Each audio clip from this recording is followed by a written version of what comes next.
قبول فرما اور بنا کسی تاخیر کے میں آواز ہمارے جناب مولانا المسلمین سید علی حسن مصری صاحب کے نمائیں اور بارگاہ شہزادی کی نظر عقیدت پیش کرے اور ماشاءاللہ مولانا صاحب کی دیدار کو محتاج نہیں ہے اور دعا دور سے ماشاءاللہ پڑھتے رہتے ہیں اور آپ انشاءاللہ سنتے رہتے اور سنیں گے انشاءاللہ.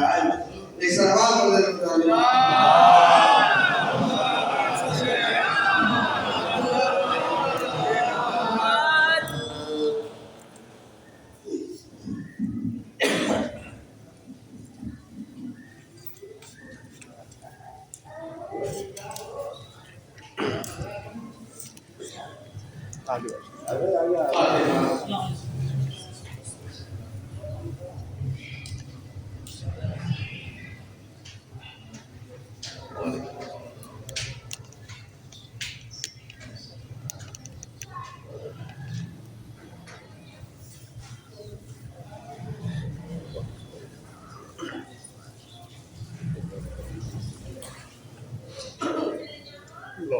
اعوذ باللہ من الشیطان الرجیم بسم اللہ الرحمن الرحیم الحمدللہ الذی ہدانا لہذا وما كنا لنهتدی لولا ان هدانا اللہ لقد جاء رسول ربنا بالحق الصلاة والسلام والتحیۃ والانعام على النبی العربی الأمی المکی المدنی القرشی الہاشمی الأکبری المطلبی صاحب الآل والمعراج الرسول المسدد والنبی الممجد المحمود الأحمد المصطفى الأمجد أبي القاسم محمد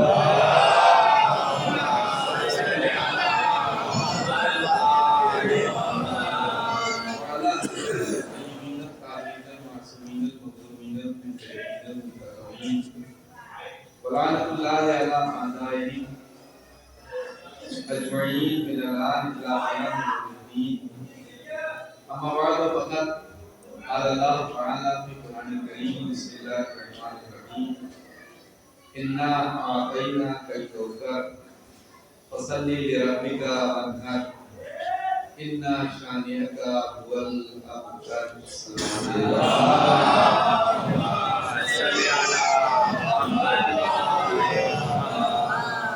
قرآن کریم کا ایک مختصر سا سورہ ہے، اس کی برابر آپ پڑھ کے تلاوت کرتے ہیں اور اس کا شرف یہ ہے کہ قرآن کا سب سے چھوٹا اعلان قدرت ہو رہا ہے. اللہ پیغمبر سے کہہ رہا ہے کہ میرے نبی انا اعطیناک الکوثر، اے میرے نبی ہم نے آپ کو کوثر عطا کیا.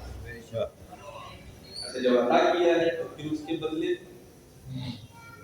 فصل لربک وانحر، آپ اپنے رب کی عبادت کیجیے اور اس کی راہ میں قربان. اس کا نتیجہ کیا؟ قدرت نے پیغمبر کو 1400 سال پہلے ایک بشارت دی تھی کہ انا شانئک، بے شک آپ کا دشمن هو الابتر، یہی ابتر ہے. پیغمبر کو 1400 سال پہلے اللہ نے بشارت دی تھی کہ آپ کا دشمن لاغلد ہے.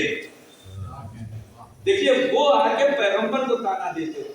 ہمارے یہاں پہ دنیا میں رائے ہے کہ اگر بیٹا نہ ہو تو آدمی سمجھتا ہے کہ سلسلہ اولاد مکمل ہی نہیں.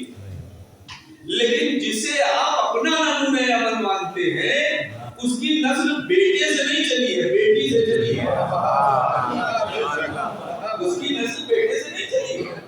پیغمبر کو اللہ نے بیٹے دیے تھے مگر عظمت شہزادی کونین زمانے کو دکھانے کے لیے اللہ نے بیٹے دے کے واپس لے لیے. یہ لفظوں کو سمیٹ نہیں کو یہ جو شریعت نے کہا تھا کہ ماں کی آغوش پہلا مدرسہ ہوتی ہے تو اس مدرسے کی تعلیم قیامت تک جائے گی. اسے ظاہر کرنے کے لیے سیدہ کے ذریعے نظر آئی گئی تھی. سوات ہے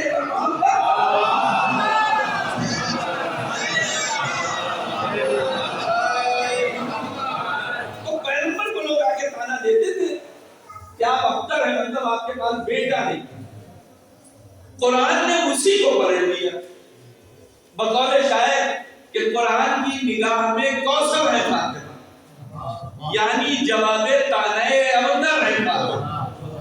تو شہزادی کونین کے لیے اب قدرت نے آخری آیت میں کہا کہ بے شک آپ کا دشمن ہی لاولد ہے۔ اچھا صاحب، دنیا کہہ سکتی ہے کہ اتنی اولادیں تھی ان کے یہاں، آج بھی آپ دنیا میں دیکھ لیجئے کہ جہاں جہاں بادشاہت ہے اتنے شہزادے ہیں کہ تخت کے لیے لڑائی ہوتی رہتی ہے کہ کون سا شہزادہ کس کا والا تخت پہ بیٹھے گا۔ تو وہاں بھی اتنے تھے، لیکن قرآن نے کہہ دیا ہے نبی آپ کا دشمن ابتر ہے، تو آپ بتائیے ماننے والے تو مل جائیں گے مگر ان کی اولاد کرنے والے کتنے کتنے ہیں جو یہ دعویٰ کریں کہ ہم ان کی اولاد میں سے ہیں۔ اولاد نہ بننا اس کی بات کی دلیل ہے کہ جب قرآن نے کہہ دیا ہے کہ دشمن لاولد ہے تو پھر اب قیامت تک لاولد رہے گا۔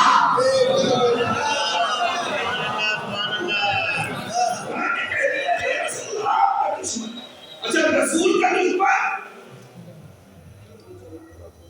دشمن کون ہوگا؟ پیغمبر نے کسی کو اپنا دشمن نہیں کہا۔ اللہ یہ کہتا ہے کہ میں محمد کی رضا سے راضی ہوں گا، ادھر پیغمبر یہ کہہ رہے ہیں کہ اللہ یرضا لرضا فاطمہ، اللہ فاطمہ کی رضا سے راضی ہوتا ہے۔ تو بھائی جس سے سیدہ ہی راضی ہو اس سے اللہ کیسے راضی ہو سکتا ہے؟ پوری دنیا قیامت تک مل کے کسی کے لیے راضی ہونے کی دعا کرتی ہے، جب تک سیدہ راضی نہ ہوگی خدا راضی نہ ہوگا۔ سیدہ نے علی سے وصیت کرتی تھی، یا علی کہا رہیے گا میں فلاں سے راضی نہیں ہوں، تو جب سیدہ نے کہہ دیا راضی نہیں ہوں تو پوری دنیا مل کے عزت دینا چاہے اسے عزت نہیں مل سکتی ہے۔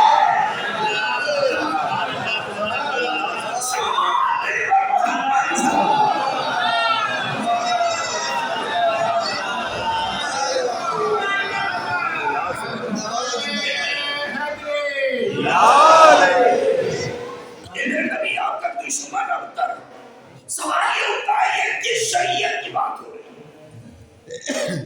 شریعت پیغمبر کی نہ، یہ سلسلہ نبوت کا چلتا کہاں سے آیا ہے؟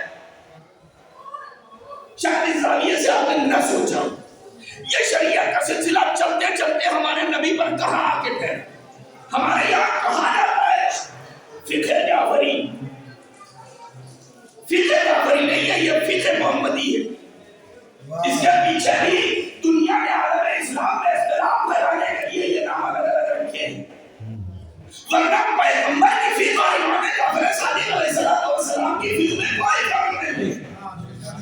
زمانہ پیغمبر کے بعد چھٹے امام کا زمانہ وہ تھا کہ جہاں بنی امیہ کی حکومت ختم ہو رہی تھی، بنی عباس کی حکومت آ رہی تھی، اس درمیان میں اہل بیت پر مصیبتیں کچھ کم ہوئی ہیں، اور امام نے جو وہاں پیغمبر کی شریعت کو لوگوں کے سامنے ظاہر کیا تو زمانے نے اسے بجائے فقہ محمدی کے فقہ جعفری کا نام دے دیا۔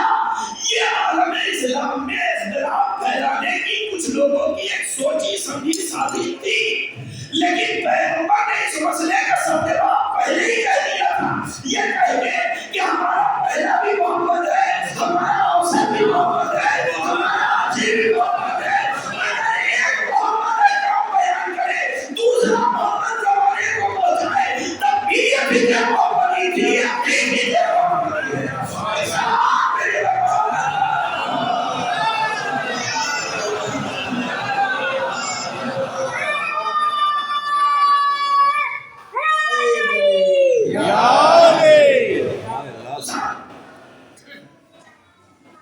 جہاں تک میرا ناقص مطالعہ جناب آدم سے ہمارے پیغمبر تک شریعت ایک ہی ہے جو چلی۔ شریعت اس لیے کہ قرآن کہہ رہا ہے لن تجد لسنت اللہ تبدیلا، اللہ کی سنت نبی بدلے شریعت نہیں بدلی، اور اس کی دلیل یہ ہے کہ قرآن کہتا ہے بسم اللہ الرحمن الرحیم ان اللہ اصطفیٰ آدم و نوحا وآل ابراہیم وآل عمران، بے شک اللہ نے چنا آدم کو، نوح کو، اور آل ابراہیم اور آل عمران۔ قرآن کہہ رہا ہے، قرآن کی آیت ہے ان اللہ اصطفیٰ، اللہ نے چنا، منتخب کیا آدم کو۔ جناب آدم کو منتخب کرنے کی علماء نے لکھی ایک وجہ یہ ہے کہ اس نے خلیفہ بنایا تھا اور کائنات ان کے ذریعے آباد ہوئی۔ دیکھیے جب پہلا بنایا جا رہا ہے تو وہاں بھی اللہ نے کہا ہے میں بنا رہا ہوں۔ اس کا مطلب یہ ہے کہ خلیفہ بنانے کا یا اپنا نمائندہ بنانے کا انتخاب صرف خدا کے ہاتھ میں ہے، کسی اور کے ہاتھ میں نہیں ہے۔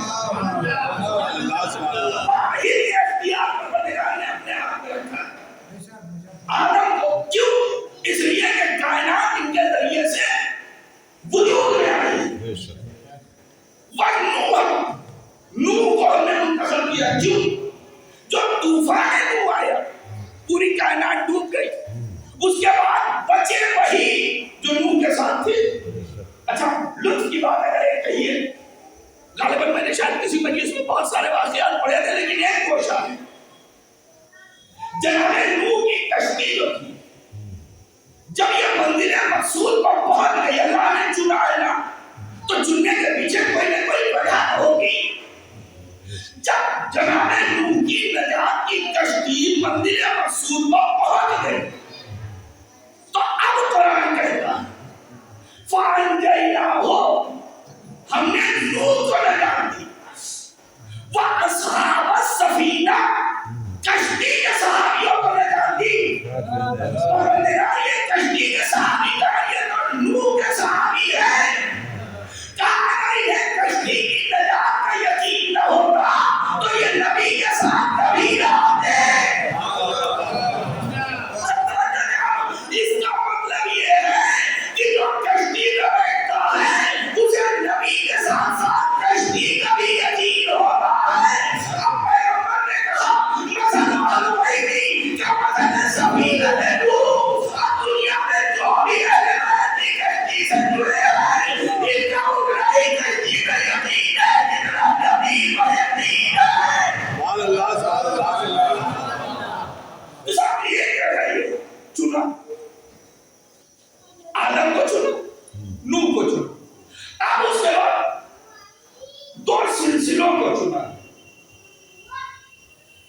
آل ابراہیم، جناب ابراہیم کی آل کو، وہ آل عمران، اور جناب عمران کی آل کو چنا۔ دو نبیوں کا نام لیا، دو سلسلوں کا نام لیا۔ جو نبی ہیں ان میں سے ایک کی فضیلت یہ ہے کہ دنیا کو آ کے اس نے دنیا بنایا، دوسرا نبی وہ ہے کہ جس نے دنیا کو ظلمت مٹا کے پھر سے آباد کیا۔ اب دو سلسلوں کی بات ہے، آل ابراہیم، آل عمران۔ آل ابراہیم میں جناب ابراہیم کے بیٹے ہیں جناب اسماعیل،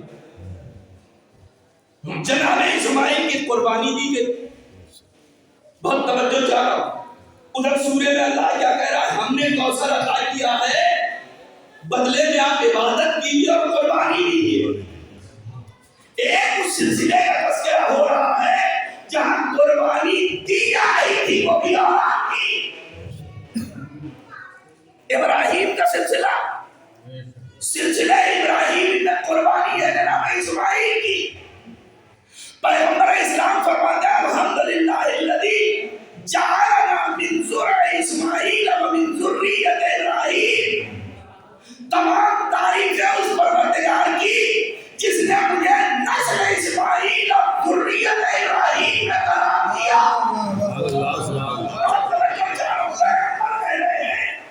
تمام تعریف اس معبود حقیقی کی کہ جس نے مجھے نسل جناب اسماعیل قربان گاہ میں آئے تھے نا، برابر سنتے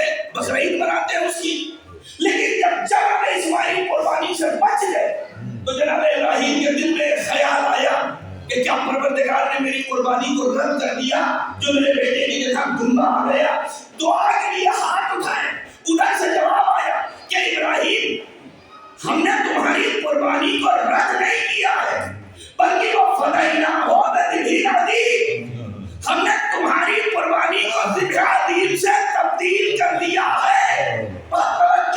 اس کا مطلب سلسلہ نسل اسماعیل میں قربانیوں کا سلسلہ برابر جاری رہے گا.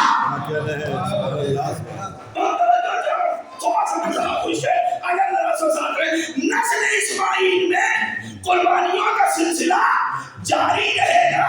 تو اگر کربلا قربانی نہیں ہے تو پھر کیا ہے؟ کربلا نہ ہوتی تو اسماعیل کبھی نہ بچے ہوتے. تو ایک سلسلہ قربانی دینے کی بات اللہ نے نبی سے کہی تھی, پورا ایک سلسلہ ہے جو قیامت تک قربانی دینے کے لیے تیار نہ ہو. دوسرے سلسلے کا قصیدہ پڑھا, آل ابراہیم آل عمران,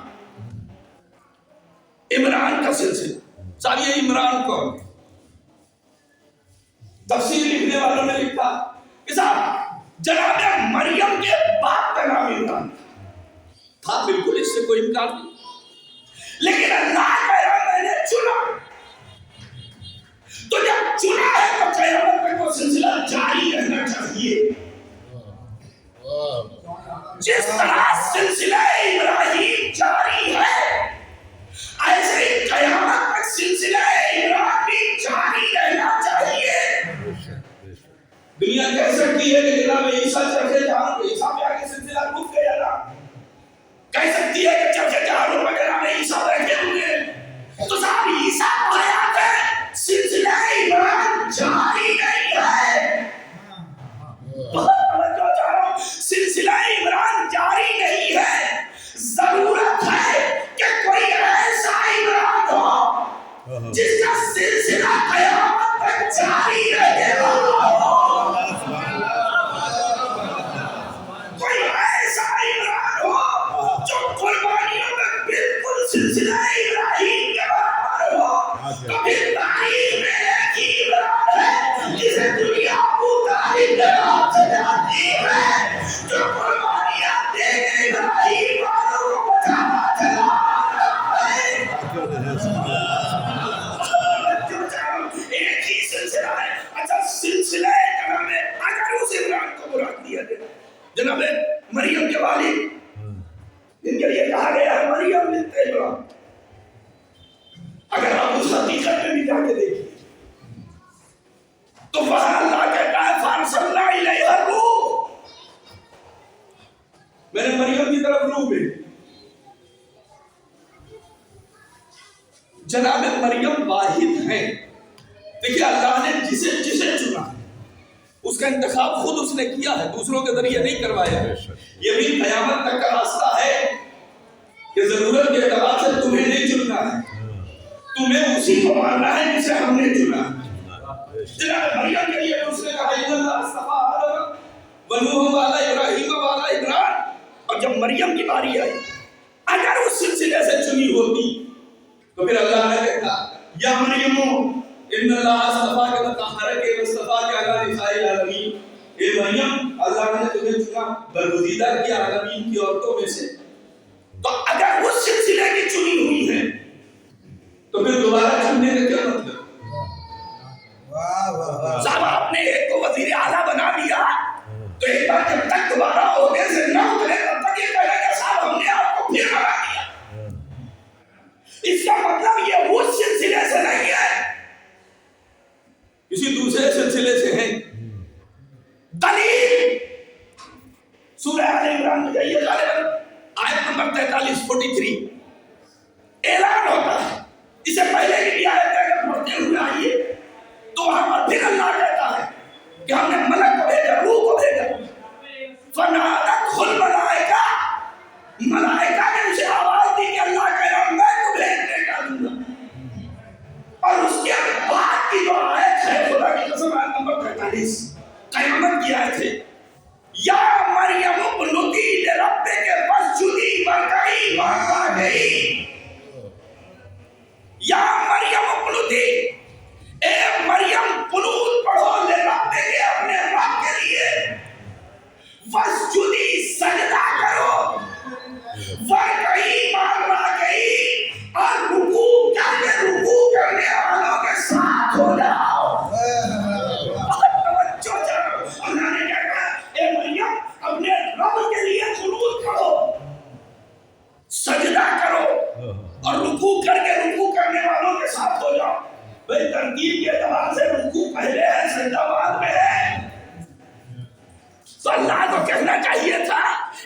مریم قنوت پڑھو، رکوع کرو اور سجدہ کر کے سجدہ کرنے والوں کے ساتھ ہو جاؤ، تو شاید پروردگار آواز دے کہ قیامت تک کے لیے روح زمین پہ کا ایسا سجدہ ہو گیا ہے کہ ابھی سجدے کے برابر کا کوئی سجدہ نہیں ہو سکتا۔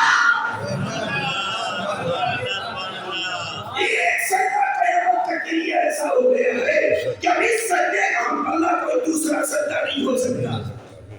تو ترتیب کو اس نے بدل دی کہ مریم قنوت پڑھو، سجدہ کرو، یہ نہیں کہا سجدہ کرنے والوں کے ساتھ ہو جاؤ۔ اللہ نے مریم کو بتا رہا ہے مریم تم مریم ہو، زینب نہیں بن سکتی ہو،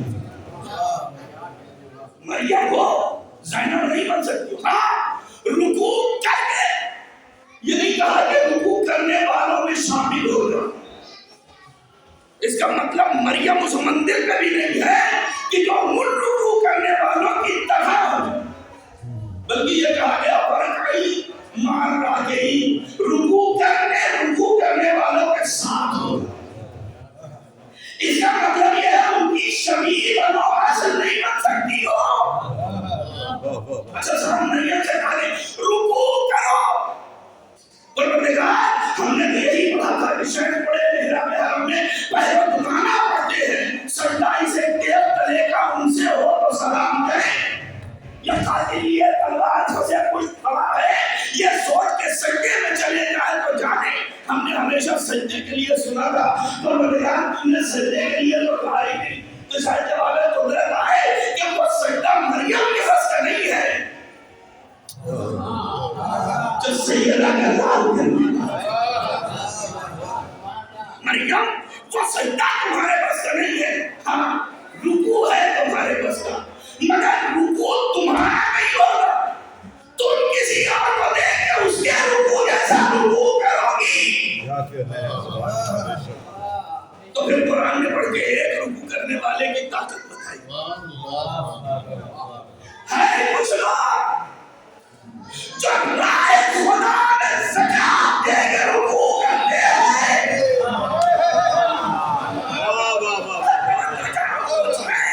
جو رائے خدا میں حالت رکوع میں زکات دیتے ہیں، بھائی مریم اصل نہیں ہے، اب ان کے جیسا رکوع کرنے کی کوشش کرو۔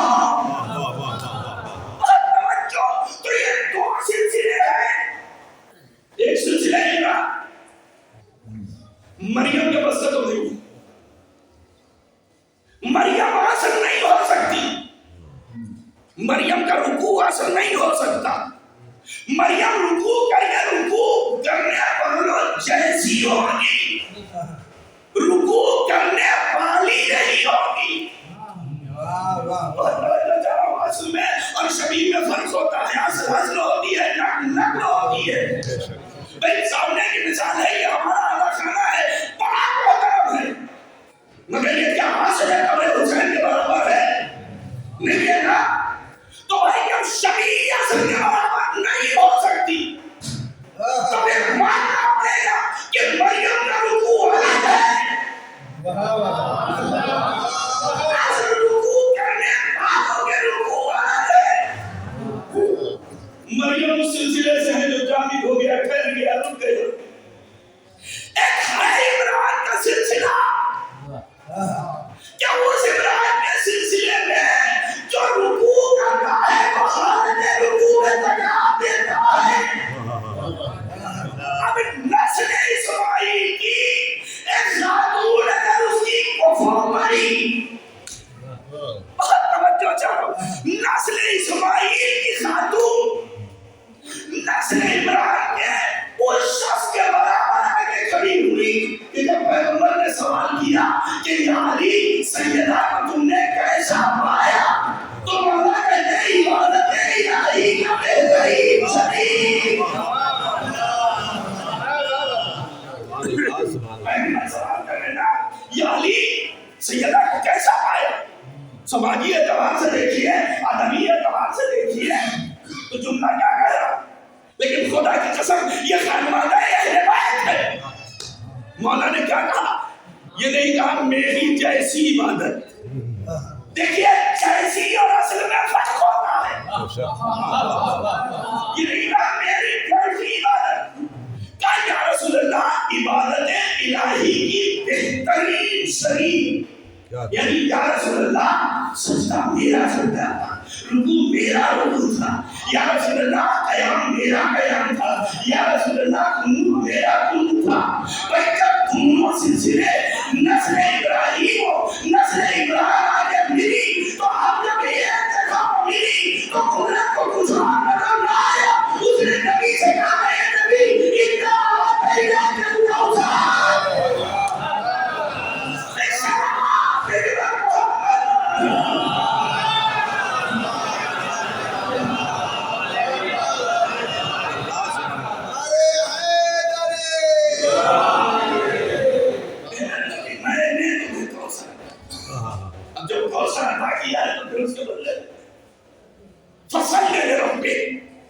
اپنے رب کے عبادت کرو.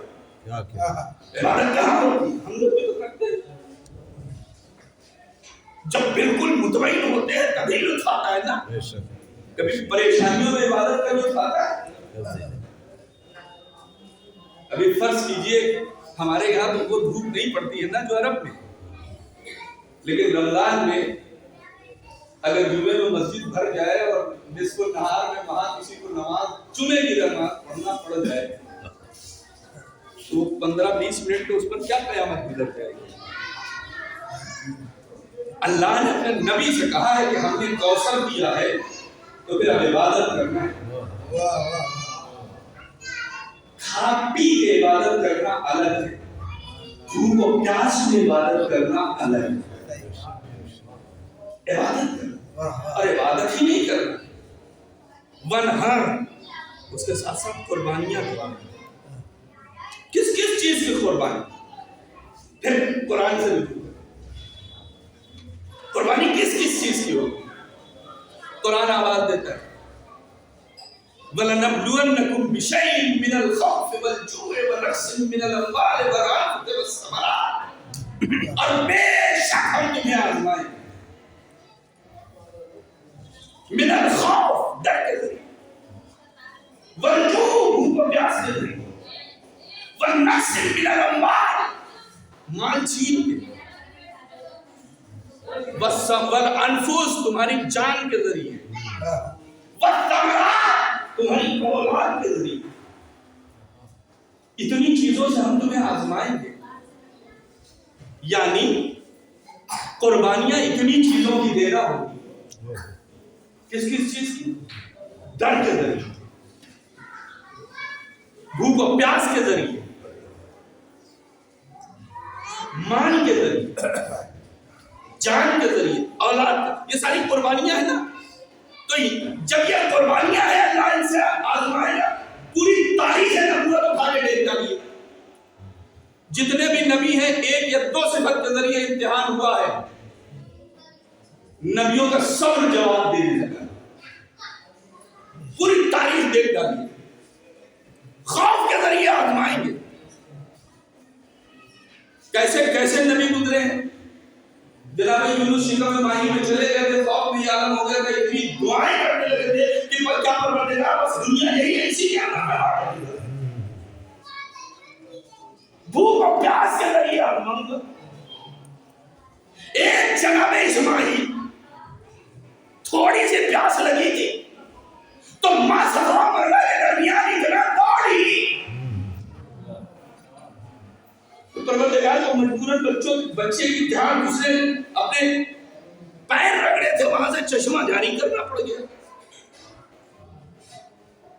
بھوک و پیاس کے ذریعے ایک ایک صفت کے ذریعے امتحان ہوا. ورنہ سے میرا لمبا مار لے کے تمہارا. بہت بڑے نبی تھے جناب سلیمان, بہت بڑی حکومت تھی, لیکن جس وقت ملک الموت آیا حساب چاہیے اتنا موقع تو دے دو کہ بیٹھ جاؤ. اتنی بڑی حکومت چھوڑ کے جا رہے ایک صفت کے ذریعے. تمہاری جان کے ذریعے تمہیں آزماؤں,